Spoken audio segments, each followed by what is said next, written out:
प्यारे साथियों, नमस्कार। आप सभी को स्वागत है हमारे प्यारे से यूट्यूब चैनल स्टडी है बीएससी क्लासेस में। प्यारे साथियों, आज का यह वीडियो बहुत ही इम्पोर्टेंट होने वाला है। यह वीडियो इम्पोर्टेंट उनके लिए है जो student BSc first semester zoology का एग्ज़ाम देने वाले हैं। ठीक है, ये वीडियो उन्हीं के लिए इम्पोर्टेंट है भाई, है ना। ये वीडियो इम्पोर्टेंट इसलिए है क्योंकि आज की इस वीडियो में जो हम लोग एक ऐसे टॉपिक के बारे में बात करने जा रहे हैं जो कि बहुत ही इम्पोर्टेंट है भाई। ये टॉपिक जो आपको बतला देते हैं नाम प्लाज्मा मेम्ब्रेन जो है, अभी हम लोग इस वीडियो में क्लियर करेंगे। कोशिका झिल्ली, ठीक है। इस टॉपिक से जो है आप लोग का एग्जाम में 25 नंबर का सवाल पूछा जाता है। ठीक है, यानी लॉन्ग टाइप क्वेश्चन पूछा जाता है इससे। ठीक है, प्लाज्मा मेम्ब्रेन से क्या करता है, 25 नंबर का सवाल पूछा जाता है, यानी लॉन्ग टाइप क्वेश्चन। यानी आपका 75 में से 25 नंबर जो है यहाँ पर क्लियर हो जाएगा। ठीक है, यहाँ पर आपका 75 नंबर में से 25 नंबर क्लियर हो जाएगा इस वीडियो में। ठीक है, ये क्वेश्चन इसलिए हम करवा रहे हैं इस टॉपिक को क्योंकि इस क्वेश्चन जो प्लाज्मा मेम्ब्रेन का 25 नंबर में लगभग साल पूछ ही लेता है, इसी कारण हम करा रहे हैं। ठीक है, तो इससे जो है आप लोग का 25 नंबर क्लियर होगा, लॉन्ग टाइप क्वेश्चन आएगा। ठीक है, प्लाज्मा मेम्ब्रेन से, इस टॉपिक से। उसके बाद होता है क्या, एक दो क्वेश्चन जो है आपका शॉर्ट टाइप में भी पूछ देता है। ठीक है, प्लाज्मा मेम्ब्रेन से शॉर्ट टाइप में पूछेगा तो शॉर्ट में आंसर दे देना है, क्योंकि इसको अगर अभी आप लोग जो देखिएगा इसको अच्छी तरीके से समझ लेना है। ठीक है, समझ के आपको वहाँ पर आंसर लिखना है। लॉन्ग में पूछेगा तो लॉन्ग में जवाब दे देना है। लॉन्ग में जवाब देने के लिए आपको बतला ही दिए थे, इसका मिनिमम शब्द लगभग 1000 शब्द होना चाहिए, 1000 या 675 या 700 शब्द में होना चाहिए। ठीक है, लॉन्ग टाइप क्वेश्चन का। शॉर्ट का जो होता है मिनिमम शब्द बोल सकते हैं 50 शब्दों में लिखना चाहिए। ठीक है, तो चलिए हम लोग देखते हैं, पॉइंट पे आते हैं। दोस्तों, हम लोग जो करने वाले हैं वो बीएससी फर्स्ट सेमेस्टर जियोलॉजी का इंपॉर्टेंट टॉपिक करने जा रहे हैं, जिसका नाम क्या है, प्लाज्मा मेम्ब्रेन, जिसको हम लोग हिंदी में कोशिका झिल्ली बोलते हैं। ठीक है, इतना तो समझ गए। अब सबसे पहले हम कोशिका झिल्ली का इंट्रोडक्शन देखते हैं, यानी प्लाज्मा मेम्ब्रेन का इंट्रोडक्शन देखते हैं। ठीक है दोस्तों, हम लोग प्लाज्मा मेम्ब्रेन को जो है, प्लाज्मा मेम्ब्रेन को सेल मेम्ब्रेन या प्लाज्मा लीमा भी कहा जाता है। ठीक है, प्लाज्मा मेम्ब्रेन को जो हम लोग सेल मेम्ब्रेन भी कहते हैं। ठीक है, उसका दूसरा है क्या, प्लाज्मा मेम्ब्रेन को जो है ये प्रत्येक जीवित कोशिका के चारों ओर पाई जाने वाली एक पतली लचीली एवं अर्धपरागम में, इंग्लिश में बोले तो सेलेक्टिवली परमेबल झिल्ली होता है। कोशिका प्लाज्मा मेम्ब्रेन जो होता है कोशिका झिल्ली, वो क्या होता है कि प्रत्येक जीवित कोशिका में जो होता है, वो जीवित कोशिका के चारों ओर क्या करता है, पाए जाने वाली एक पतली लचीली एवं अर्धपरागम में झिल्ली होता है। ठीक है, उसके बाद वो है कि यह कोशिका के अंदर आंतरिक द्रव्य को बाहरी वातावरण से अलग करती है तथा पदार्थों के आवागमन को नियंत्रित करता है। प्लाज्मा मेम्ब्रेन जो होता है कोशिका के आंतरिक द्रव को क्या करता है, बाहरी वातावरण से अलग करता है। उसके बाद पदार्थ के आवागमन को क्या करता है, नियंत्रित करता है। प्लाज्मा मेम्ब्रेन कोशिका की संरचनात्मक अखंडता बनाए रखने और विभिन्न जैविक क्रियाओं के संचालन में महत्वपूर्ण भूमिका निभाती है। ठीक है, उसके बाद हम लोग तो इंट्रोडक्शन देख लिए, प्लाज्मा मेम्ब्रेन का भी हम लोग इंट्रोडक्शन देख लिए। ठीक है, उसका परिचय देख लिए। अब हम सब जानते हैं दूसरा कि डिस्कवरी एंड हिस्ट्रिकल बैकग्राउंड, इतिहास, यानी प्लाज्मा मेम्ब्रेन का हम लोग इतिहास जानते हैं, हिस्ट्रिकल बैकग्राउंड देखते हैं। ठीक है, पहला पॉइंट है कि 1895 में ओवरटॉन ने लिपिड नेचर का सुझाव दिया। ठीक है, हम लोग जो अभी देख रहे हैं, क्या देख रहे हैं भाई, प्लाज्मा मेम्ब्रेन का इतिहास देख रहे हैं, हिस्ट्रिकल बैकग्राउंड देख रहे हैं।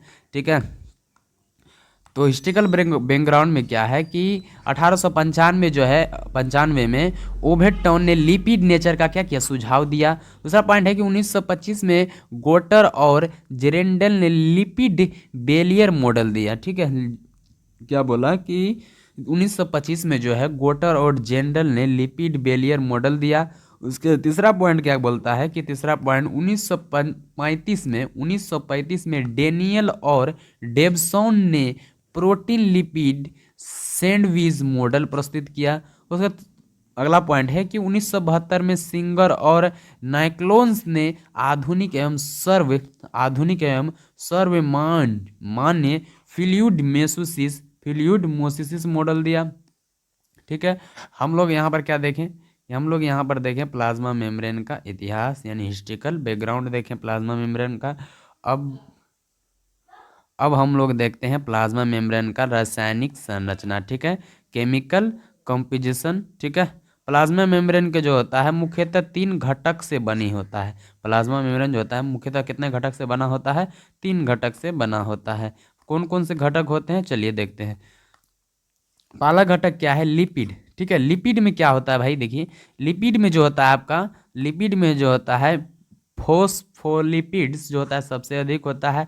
उसके बाद कोलेस्ट्रॉल जो होता है एनिमल सेल में होता है, ठीक है। ये किस में देख रहे हैं हम लोग? लिपिड में देख रहे हैं। उसके बाद ग्लाइकोलिपिड्स। उसके बाद यहाँ पर क्या बोला, देखिए एक पॉइंट, इंपॉर्टेंट पॉइंट है कि फॉस्फेलोलिपिड के 2 भाग होता है। फॉस्फोलिपिड के जो 2 भाग होते हैं, हम लोग क्या देख रहे थे? लिपिड में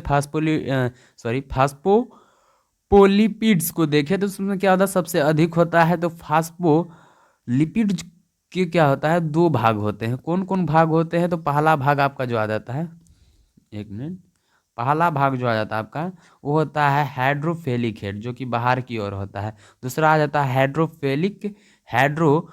हाइड्रोफोबिक।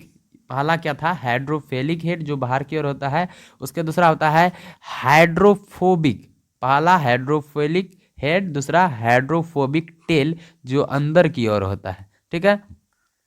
अब देखिए दूसरा, हम क्या देख रहे थे यहाँ पर? हम देख रहे थे प्लाज्मा मेम्ब्रेन के घटक देख रहे थे। 3 घटक देते थे, पहला घटक देख लिए। अब दूसरा घटक देखते हैं। दूसरा घटक क्या है? प्रोटीन। हमारा दूसरा घटक क्या है? प्रोटीन। प्रोटीन को हिंदी में हम लोग प्रोटीन ही बोलते हैं। इसमें क्या होता है? इंट्रेगल प्रोटीन्स, यानी झिल्ली के भीतर धसे हुआ रहता है। इंट्रिकल प्रोटीन्स जो होता है वो क्या होता है? झिल्ली के अंदर धसा हुआ रहता है। उसके बाद जो है कि पेरीफेरल प्रोटीन्स जो होता है ये झिल्ली की सतह पर पाया जाता है। क्या बोला कि पेरीफेरल जो प्रोटीन्स होता है वो कहाँ पाया जाता है? झिल्ली के सतह पे पाया जाता है। उसके बाद तीसरा घटक क्या है? देखिए 2 घटक देख लिए हम लोग, ठीक है। अब तीसरा घटक क्या कहता है? तीसरा घटक है हमारा कार्बोहाइड्रेट, ठीक है। कार्बोहाइड्रेट में क्या होता है?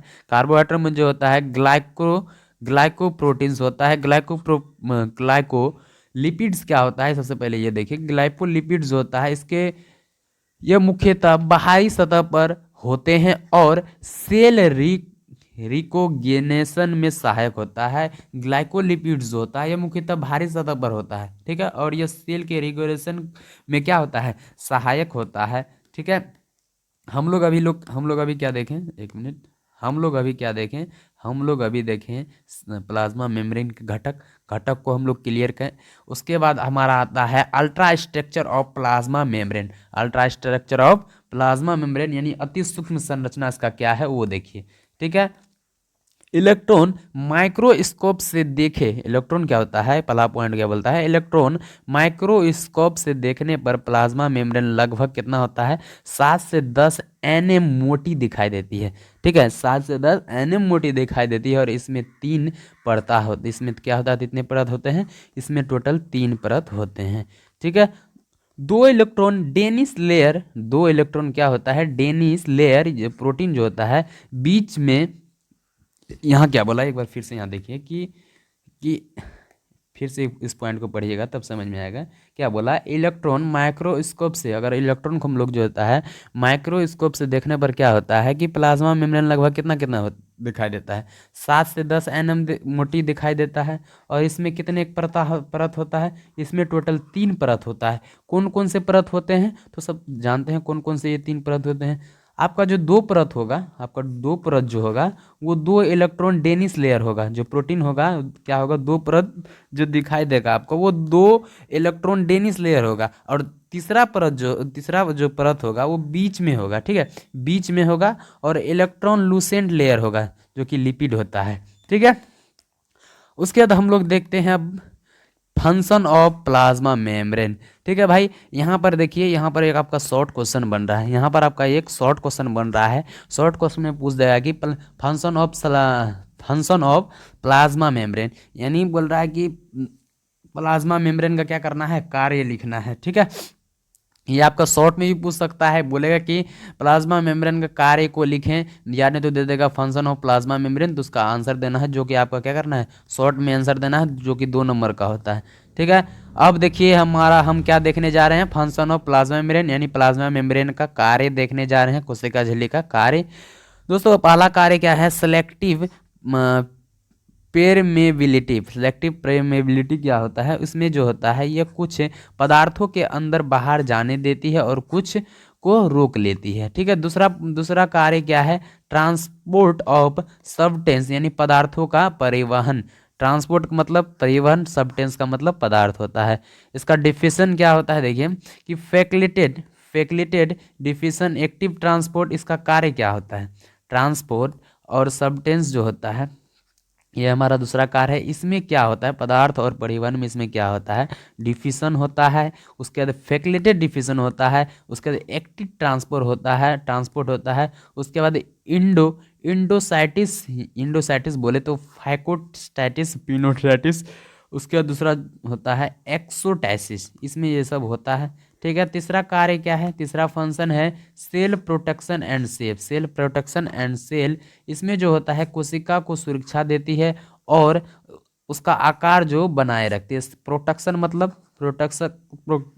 मतलब हुआ सुरक्षा, सेप का मतलब हुआ आकार। ठीक, सेप को हम लोग हिंदी में आकार बोलते हैं, प्रोटेक्शन को हम लोग सुरक्षा बोलते हैं। ठीक है, तो इसमें क्या होता है, कोशिका को सुरक्षा देती है और उसका आकार बनाए रखती है।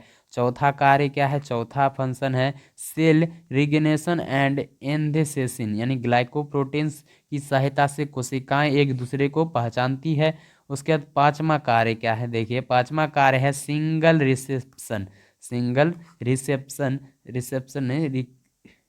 रिसेप हाँ, हार्मोन्स और अन्य केमिकल सिग्नल्स को रिसीव करती है। इसमें जो होता है पांचवा में कि हार्मोन्स और अन्य केमिकल सिग्नल्स को रिसीव करती है, जिससे कि होता है कि इसको हम लोग रिपेक्टर के माध्यम से होता है।